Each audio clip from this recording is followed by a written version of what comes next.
Cauliflower வாங்கினாலே பொரிச்சு மட்டும் தான் சாப்பிட்டுட்டு இருக்கீங்களா? அப்ப இந்த மாதிரி டிஃப்ரெண்டா சப்ஜி செஞ்சு சாப்பிட்டு பாருங்க. சப்பாத்தி, பூரி, தோசை கூட எல்லாம் அட்டகாசமா இருக்கும். ஒரு பவுல்ல 1.5 கப் காலிஃப்ளவர் சின்ன சின்ன ஃப்ளோரட்ஸா எடுத்து கழுவிட்டு சேர்த்திருக்கேன்.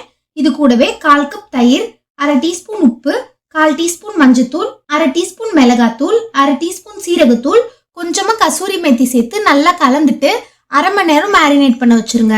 இப்போ ஒரு பேன்ல 1 டீஸ்பூன் எண்ணெய் சூடானதும் நம்ம மேரினேட் பண்ண இருக்க காலிஃப்ளவர் இது கூட சேர்த்து 1 நிமிஷம் நல்லா வதக்கி விடுங்க. 1 நிமிஷம் கழிச்சு கொஞ்சமா தண்ணி தெளிச்சு மூடி போட்டு காலிஃப்ளவர் நல்லா வேகிற அளவுக்கு குக் பண்ணுங்க. இந்த அளவுக்கு காலிஃப்ளவர் வெந்ததும் இதை எடுத்து வச்சுக்கலாம். இப்போ ஒரு பேன்ல 1 டீஸ்பூன் எண்ணெய் சூடானதும் இது கூடவே ஹோல் ஸ்பைசஸ், ஒரு பெரிய சைஸ் வெங்காயத்தை அரைச்சு சேர்த்துக்கிறேன்.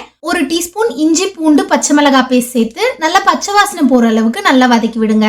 இஞ்சி பூண்டோட பச்சை வாசனை போனதும் 2 பெரிய சைஸ் தக்காளியை அரைச்சு இது கூட சேர்த்துக்கலாம். 1/4 டீஸ்பூன் மஞ்சத்தூள், 1/2 டீஸ்பூன் மிளகாத்தூள், 1/2 டீஸ்பூன் சீரகத்தூள், கொஞ்சமா கசூரி மேத்தி, கொஞ்சம் உப்பு சேர்த்து நல்லா கலந்துட்டு லோ ஃப்ளேம்ல 5 நிமிஷம் கொதிக்க விடுங்க. 5 நிமிஷம் கழிச்சு மசாலாவோட பச்சை வாசனை எல்லாம் போய் கிரேவி நல்லா குக் ஆகி வந்ததும் இது கூடவே 1 டேபிள் ஸ்பூன் முந்திரி பேஸ்ட் சேர்த்துக்கிறேன். இது ஆப்ஷனல் தான், நீங்க வேணாம்னு நினைச்சா ஸ்கிப் பண்ணிக்கலாம்.